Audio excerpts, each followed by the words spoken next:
Welcome. We have been expecting you.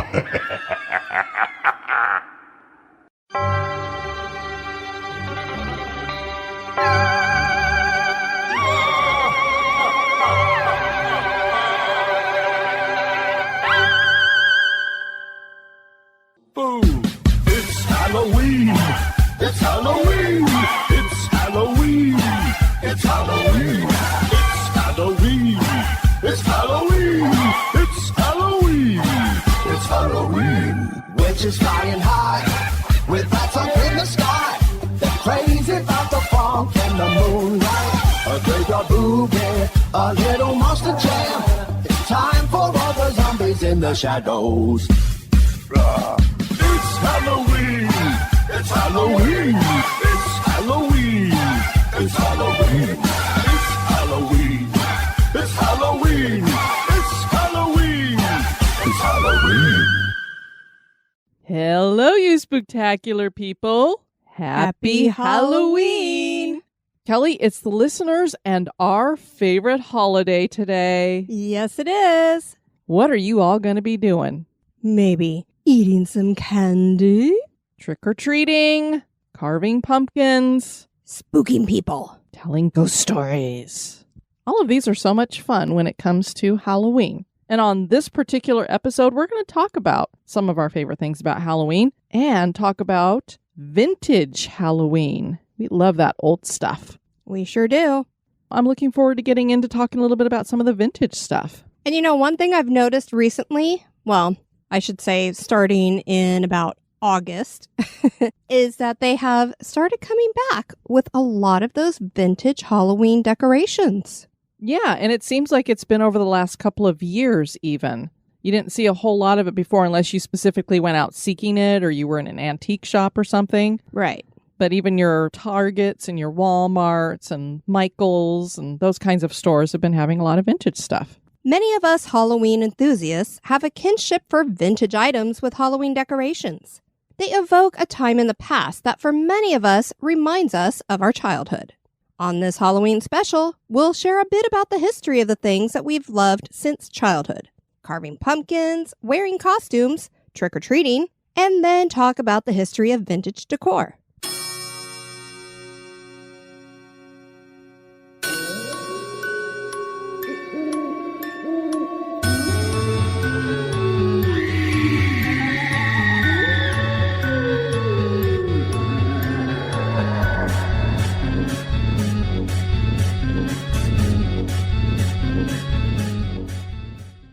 Kelly, do you like to carve pumpkins? I absolutely do. Now, you and I have gotten into where we like to carve the craft pumpkins so that they last for a really long time. Yeah, because when you put forth so much effort into it, it's a shame to just have it get all molded and sunken in and everything. Although sometimes they look really cool as they do that. That's they true. Start to decay. They do get creepier as they go. And here in Florida, they last about 2 days, maybe. If even. That's one of the reasons why we get into the craft pumpkins, because it's just hard to get them to stay here in Florida. But I remember in Colorado, we'd carve it and have it for a good week. And when I was a kid, I don't know if my dad specifically tried to grow really huge pumpkins, but we did. And there was one year that it was big enough for myself and 3 of my friends in the neighborhood to all sit on it. That's crazy. And then my dad would take it up to our elementary school and they would keep it in the front lobby so that everybody could see it for a while. And then he'd bring it home and carve it. And we'd put it out on the front porch. And my mom would get one of those big Pillar candles? Yeah, a big pillar candle to put in it. And it was just so cool to have these huge pumpkins sitting there. And one year, I don't know how they did it, but you know, kids used to go around smashing pumpkins. And they managed to get that big pumpkin out on the street and smashed it. Oh. Yeah. That stinks. I don't know how they managed it, but Little hoodlums. I know. And then they took my mom was really upset that they took her big, nice candle. I'm sure. So that was her biggest complaint about that. I love seeing carved pumpkins. It just makes me feel very nostalgic for my childhood. Also, when I think about carved pumpkins, the movie Halloween comes up because you have that carved pumpkin in the opening credits. Well, of course. And you know what else I love about carved pumpkins is the smell when you put the candle in them.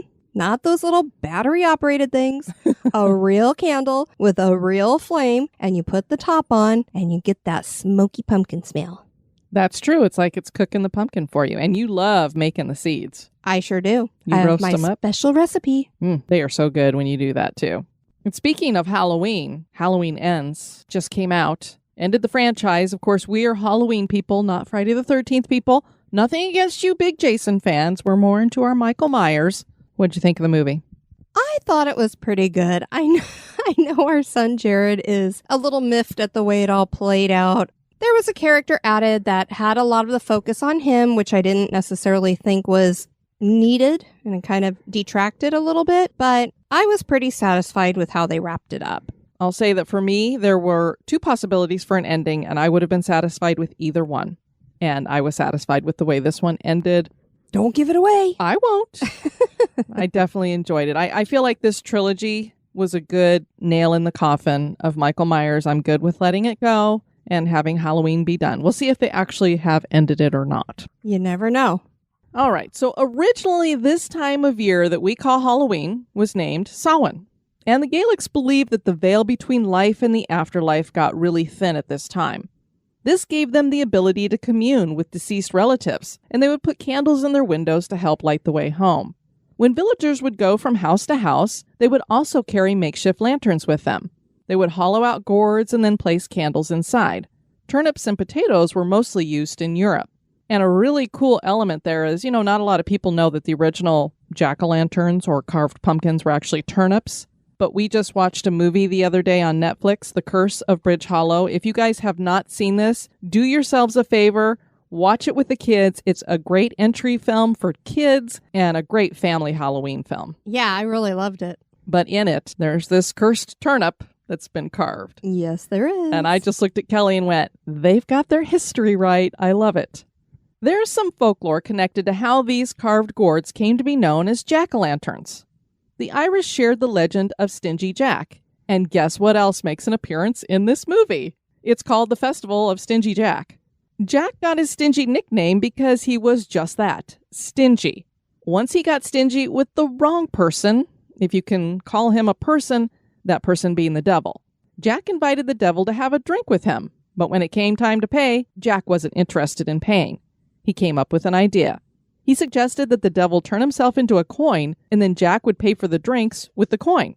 The devil turned into a coin, but instead of paying for the drinks, Jack put the coin in his pocket next to a silver cross he kept there, and the devil was trapped.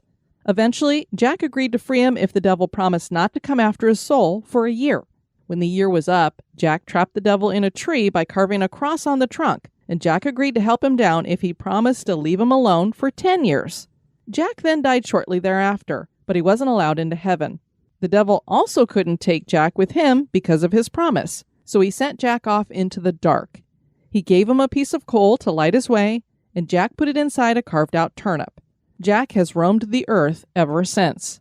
The Irish called him Jack of the Lantern. So there you get Jack-o'-lantern. Of course, I think most people know that the name Jack is like John for us here in America. It's a very common name.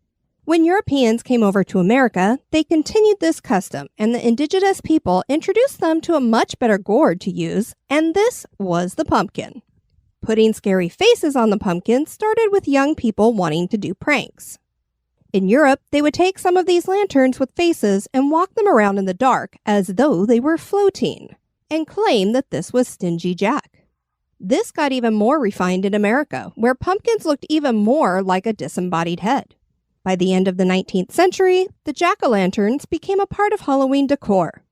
The wife of the mayor of Atlanta hosted a party in 1892, and she put several carved pumpkins around as decorations, particularly on the porch. The carved pumpkins gained in popularity with vintage Halloween decor and movies like The Adventures of Ichabod and Mr. Toad, which depicted the headless horseman with a flaming pumpkin for a head. And now today, it's become a tradition across the world to carve pumpkins and place them out on our front porches or in our windows on Halloween night. Of course, now we carve all kinds of designs into them, but we mainly used to stick to just doing a face. And now you know why you mostly would do a face, because it was supposed to be like a disembodied head. Kelly, two of our other favorite things from our childhood, well, we still do them today. I was going to say. Costumes and trick-or-treating. We dress up every year. And if you go to the Disney parks, you can trick or treat as an adult as well. When I found that out, I was like, oh, I've fallen into heaven. Hot diggity dang. Wearing costumes at Samhain began for the Celts. The purpose of wearing the costumes was to ward off spirits who would be traversing into our world since the veil between this world and the afterlife was thin. Later, people put on costumes so they could impersonate the dead as they went from house to house to get treats, in exchange for recitations of poetry or the singing of songs, also known as mumming. In parts of Western Europe, this act of visiting houses was to collect offerings for the dead, or to say prayers for them. It would be North America that would turn these traditions into what Halloween is today, with parades, costumes, and trick-or-treating. This started in the 19th century. Obviously, earlier costumes were designed to be terrifying since they were meant to scare spirits away. And anyone who's seen photos of early costumes knows this to be true. These costumes are truly the things of nightmares. I agree. We'll post a few up on Instagram. I know we've had people post them in our Spooktacular crew. You've probably all seen them.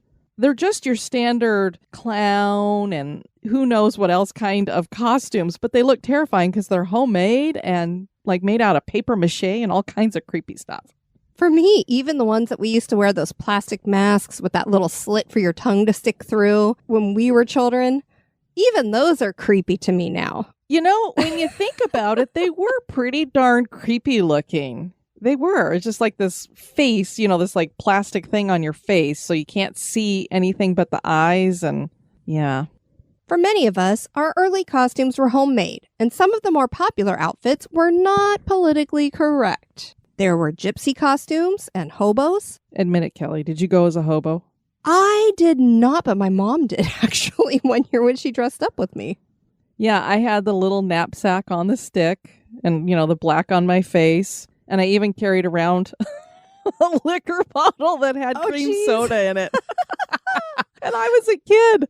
My mom had one of those big fake plastic cigars, too, that she carried with her. That's great. I mean, nowadays, there's probably some young people listening going, what's a hobo? I'm sure.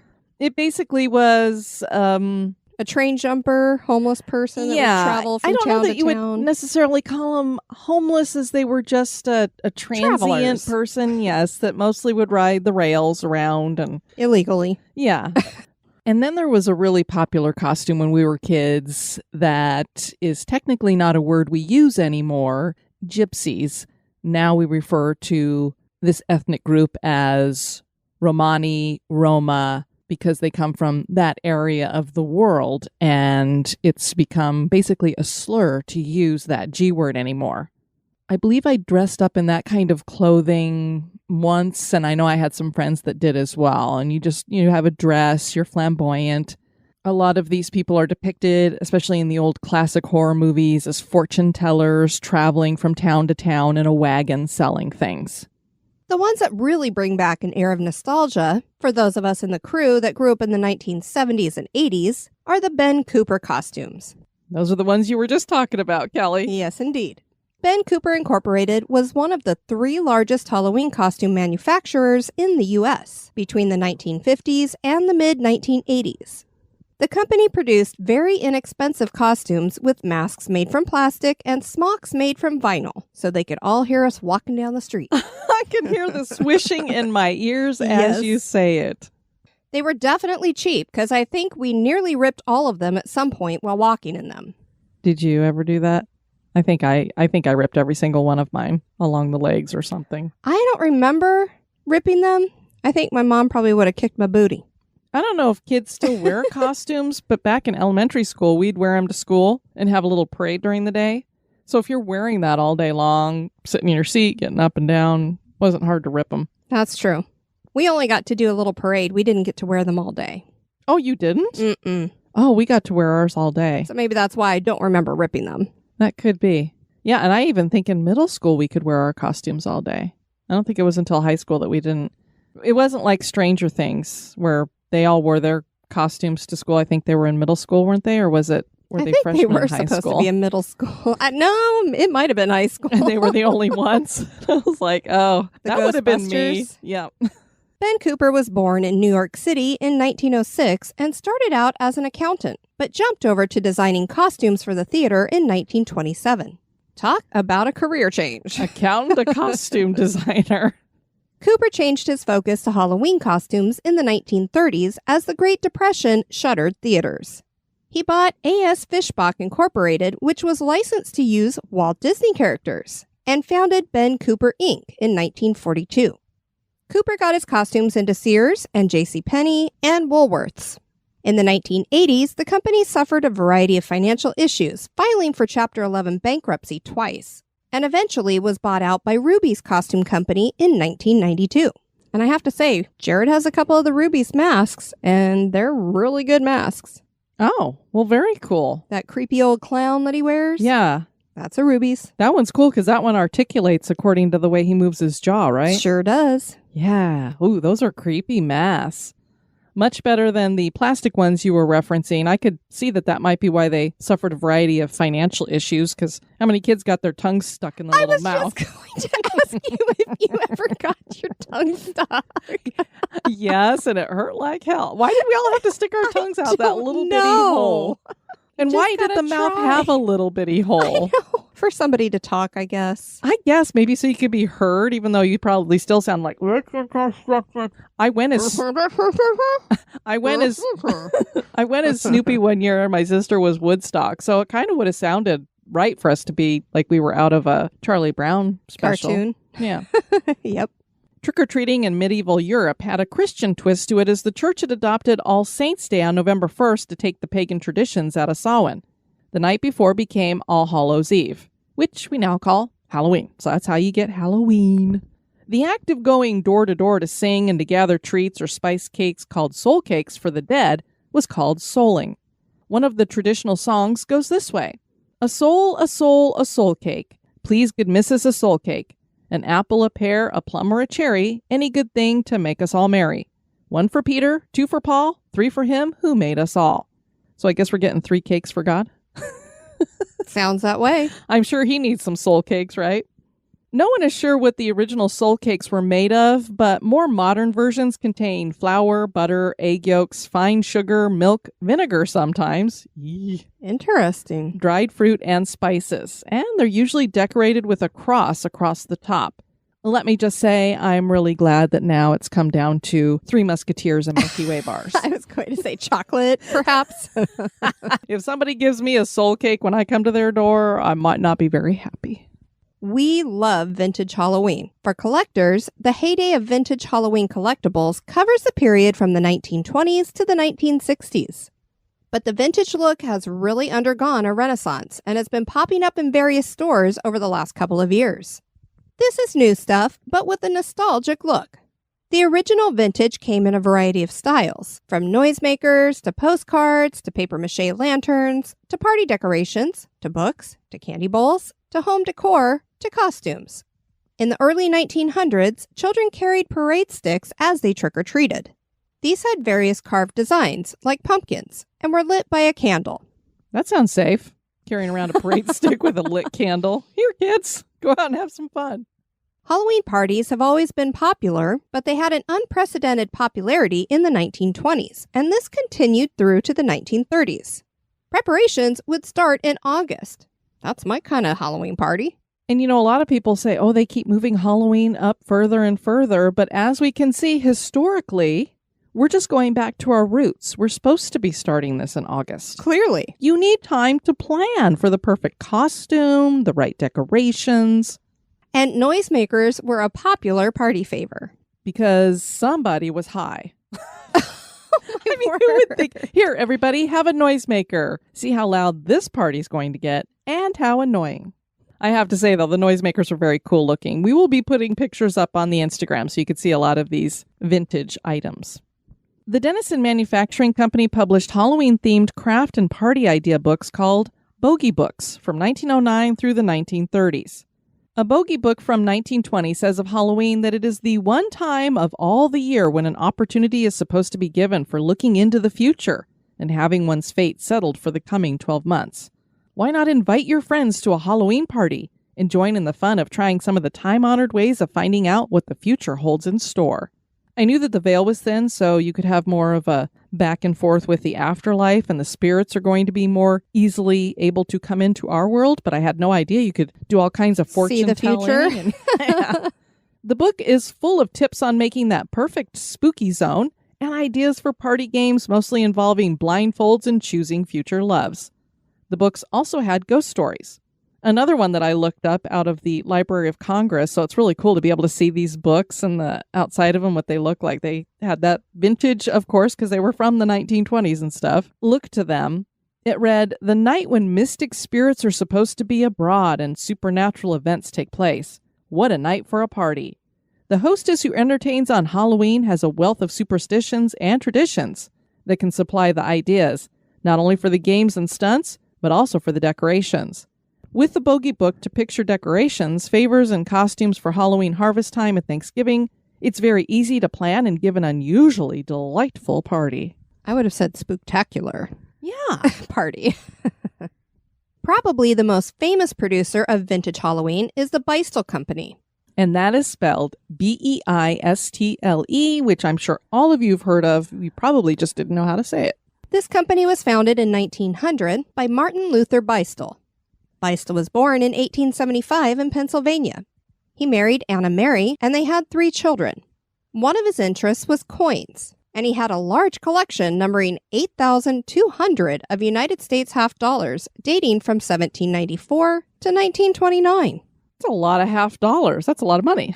Heck yeah, it is. He invented and marketed the unique coin holder, which was an acetate slide-covered cardboard holder used to store coins from 1927 to 1970. But by far his greatest contribution when it came to paper products was starting the Beistel Company. Before founding the company in his Pittsburgh home's basement, he worked as a salesperson for the Pittsburgh Art Calendar Company. One of the places he tried to sell the calendars was in hotels, and he made a keen observation while in the lobby of hotels.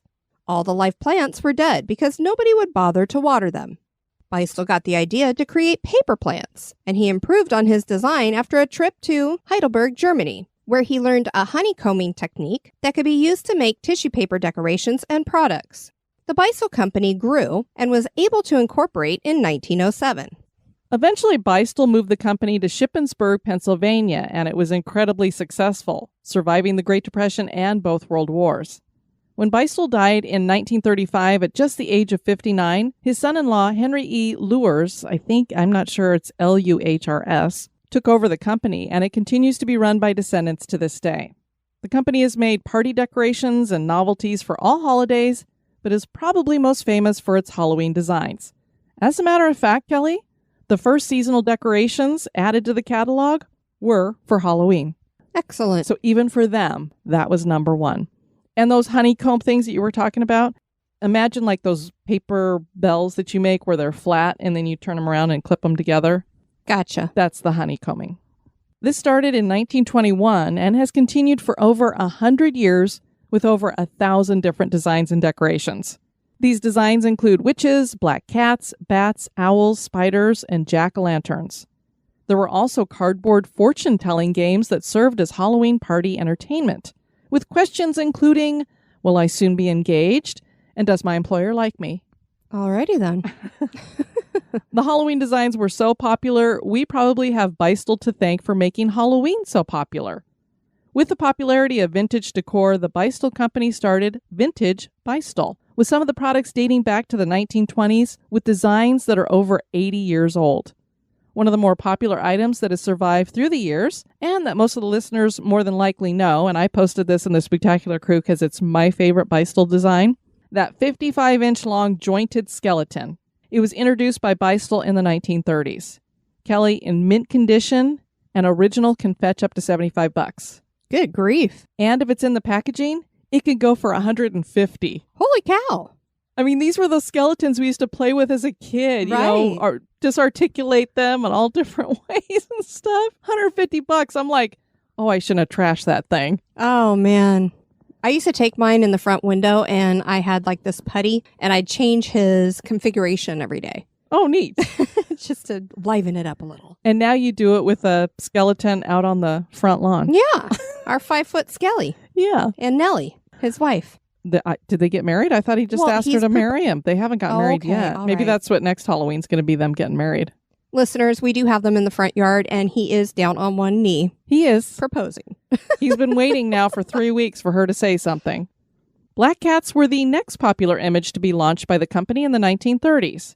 In the 1950s, Beistel started embracing more fun, kid-friendly designs that featured a ghost and a large owl. One of the companies to embrace these old Beistel designs is Creepy Company. Kelly Taylor is the founder and creative director of Creepy Company, which got its start on Instagram and has gotten huge from there. Creepy Company got the license to Beistel, and each year since 2016, Creepy Company has worked with the Beistel Company to produce officially licensed vintage Halloween goodies in the form of pins, shirts and sweaters, patches, and throws with the designs. If you aren't signed up for their newsletter, you should rectify that. I get one in my inbox every single week, and I get so tempted to buy stuff. There is one that has the Beistel skull on it, and it's a cardigan sweater, and I haven't had a cardigan in years, and I'm kind of like, I think I would like to have a cardigan and with a big skull on the back of it. Why not? Yeah, so if you haven't checked out Creepy Company's stuff, their Beistel stuff is very cool. Stocking stuffer. And I have to say, it was because I kept getting their newsletter that I was like, I think I know what our theme's going to be for this Halloween. We're going to talk about this vintage stuff. Excellent.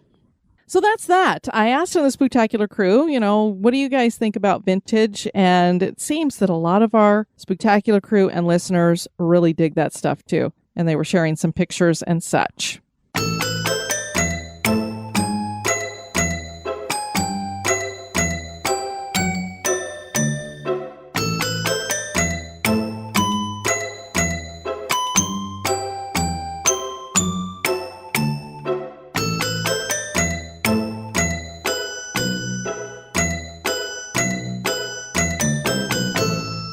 We also like to share listeners' experiences on these Halloween episodes. But first, we wanted to start with our neighbors who shared their experiences with us at a fall festival our neighborhood hosted. We had a little sign up at our table. Have you had any paranormal experiences, and would you like to share them? And I was actually surprised that we got people to volunteer to share their stories because a lot of people don't want to talk about that stuff.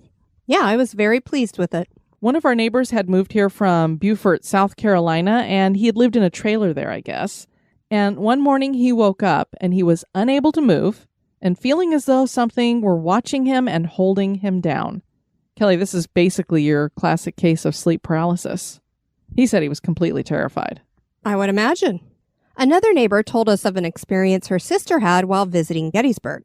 She had stayed at the Farnsworth house, and the room that they slept in had a picture of General Lee on the wall. The picture fell off the wall, and they could not figure out how it picked itself up off the nail. The fireplace also turned on by itself, and the door unlocked itself. Another neighbor had worked at an old theater in Boston. This was your standard historic theater that had hosted plays and then vaudeville acts, and finally into the movie era. While he worked there, it had converted back to a community theater. They had a ghost light like all theaters do, and this one always acted weird.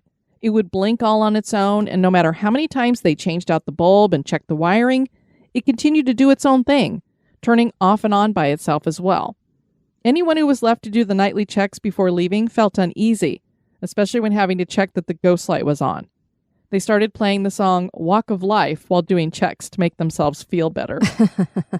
So it's like, oh, I'm walking by myself, so I'll just do the walk of life. Yeah, see, it's all nice and happy till the ghost shows up and starts dancing. One of our other neighbors had a lot of stories to share. She feels as though she is sensitive to the other side. The house where they had lived previously was in Indiana, and the house was haunted. The sliding glass door opened on its own. They would see a depression in the bed as though something unseen was lying down. The lights in the bathroom would turn off, and something had messed with some of the wires in the house. Yeah, and she was all excited when she found out that we do investigation. She's like, I want to come on whatever you're doing. You let me know. I want to go on one of those. Yeah, we have a couple of neighbors that want to join us. And she's the one who makes the cupcakes that I absolutely love. They are so good. A lot of you know Janae from our Spooktacular crew. She shared an experience. She said, hello, fearless leaders. My friends and I just got back from a girls' weekend down to Mammoth Cave and Lost River Cave in Kentucky. I love it when you tell me that you're having a girls' weekend and you go to caves in Kentucky. I know. You're How great expecting is them to that? go, we had a spa day, and then we went to go get some dinner or something. It's like, oh no, we went to Mammoth Cave. I was like, oh yeah. I had 2 experiences I wanted to share with you. The first was inside Mammoth Cave. As we've discussed, I talk to dead people, but I try to stay grounded about the whole thing and get validation as much as possible because it can be surreal. And I can tell you that Janae is very reluctant to talk about this, so I believe she does have some kind of abilities when it comes to this. It's not something she advertises or gets paid for, that kind of thing. No, and I've chatted with her previously as well. Yeah. I get why people are skeptical about this stuff. All of the tours at Mammoth were booked except the self-guided tour, which is what we did. When we got into the cave, I saw in my head, I'm a clairvoyant medium, so I see them with my mind's eye, a shadow figure of a young man walking backwards in front of me like a tour guide. I got the sense that he was late teens, early 20s, and I kept hearing the name Stephen. I'm also clairaudient. He popped up a couple times, and I felt like he really knew the caves, but it was a short tour full of other people, so I had a hard time concentrating on just him. And I loved that they were on this self-guided tour, and then here she has a tour guide who's like, hey, I'll help you. Yeah, no kidding. He seemed to stick around for a while in case I had any questions. After the tour, my friends and I went hiking, and we found the old guide cemetery. There was a sign posted out in front of the cemetery, and it briefly discussed the grave of the guide, Stephen Bishop. Well, hello, Stephen. Flash forward to today. I went back through and listened to the HGB episode on Kentucky caves. Diane discusses the guide, Stephen Bishop, who started working in the caves when he was 17, and it was said that he was one of the ghosts there. I believe he was my shadow guide. While at the cemetery, I felt a very strong pull off to the left and wandered away from my friends. I put both hands firmly on the black iron fence that surrounds the cemetery and waited. After a couple seconds, I felt a hand wrap around my left wrist. It felt very warm. Slowly, I looked up and saw a larger man with a broad face and black eyes standing there in front of me. Again, this was in my mind's eye. At the same moment I looked up, I got a super sharp headache from the top of my right eye down to the side of my nose. Before I saw him, I knew he would have an injury to match the pain, and he did. It looked almost like an axe wound or something like that. Ooh, he got an axe to the head. It looked painful, and I kept hearing the word murder. I tried to ask him if he was murdered, but he was frantic, and I couldn't get much out of him. The headache was becoming too much, so I had to ask him to let go and remind him he was not allowed to follow me. The headache dissolved as soon as I was out of sight from the cemetery. I have no idea who the second guy was, but he apparently met an unfortunate end on the grounds somewhere. Very cool experiences there. And what I absolutely love is that she went back and listened to the HGB episode. So it's not something that she had remembered hearing or they'd listened before they got there. So she had already been kind of tainted to believe in this Stephen tour guide. Exactly. So what a validation, not only for her sensitivities, especially finding the tombstone there, but validation for some of the stories that we shared with people as well. We also heard from Adrienne. She had just discovered our podcast fairly recently. She, of course, did like most people, went all the way back to the very first episode and is working her way through. She said she's really enjoying it. It combines my love of travel with my new love of haunted places, which started in 2020 by going to cemeteries to pass the time. I've always liked cemeteries and looking at the names and wondering what all that person did in their life. I'd go with my granny who lived with us, and she would take us to where our family was buried. This is how I know my great-grandfather's buried between both his wives. I don't believe in all things paranormal, but I do believe in ghosts, angels, and demons. I saw something when I was 13. We had just moved in a house that my mother had built. A little background for the story. My mother and my dad divorced when I was very young, like around 2 to 3 years old, and my brother was 6 months to a year. My grandmother, who was my dad's mother, had died when I was 7 or 8. My dad had stopped coming for visits. These things come into play with this story. It was our first winter in the house. We had a huge ice storm that hit. Living in Oklahoma, we did not get many of these. We had just sat down to watch a movie, and the dog barked. Someone knocked at the door. It was my dad. He had no car. My mother, being the nice person she was, let him in. And just to let you know, we lived about 7 miles from town. My mother told him that he could stay the night. I'm not sure why he didn't sleep on the couch, but instead she put him in my brother's room and my brother in her room with her. I was in my room trying to fall asleep. I turned over on my back and was looking at my small Christmas tree that I had in my room. And this tree did not have any lights on it. By the tree was this shadow figure. It looked like it was breathing. Then it moved closer to me. I covered my head for a few seconds, looked again, and it was still standing there. You gotta hate it when you put up your shield with the covers and then the thing's still there. I jumped and ran to my mother's room and asked if I could sleep with her. She asked what was wrong, and I said something black and scary, and it's after me. The next morning, before we woke up, my mother took my dad to the bus station. Later, my mom asked about what I saw, and I explained what I saw. She said it was probably my grandmother who was attached to my dad. My mother believed that she was a bad person in the afterlife because she'd been a mean person and she didn't believe in God, which is why she might have come across as a shadow figure that was scary. Just writing this made my heart race and made me feel scared again. I'm not sure what it was, but I never saw it again. That's pretty terrifying, Adrian. Anybody seeing a shadow figure, unless it's Kelly's Mr. Henry, is pretty darn scary.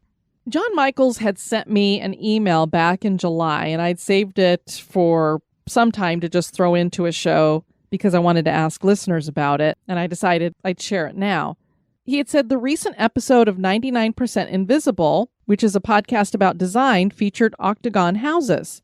After the main story, they covered why it seems that most octagon houses were reported to be haunted. You gotta love it when it's 99% invisible and they're talking about haunted houses. Oh, wow. And I had no idea that that was a known thing.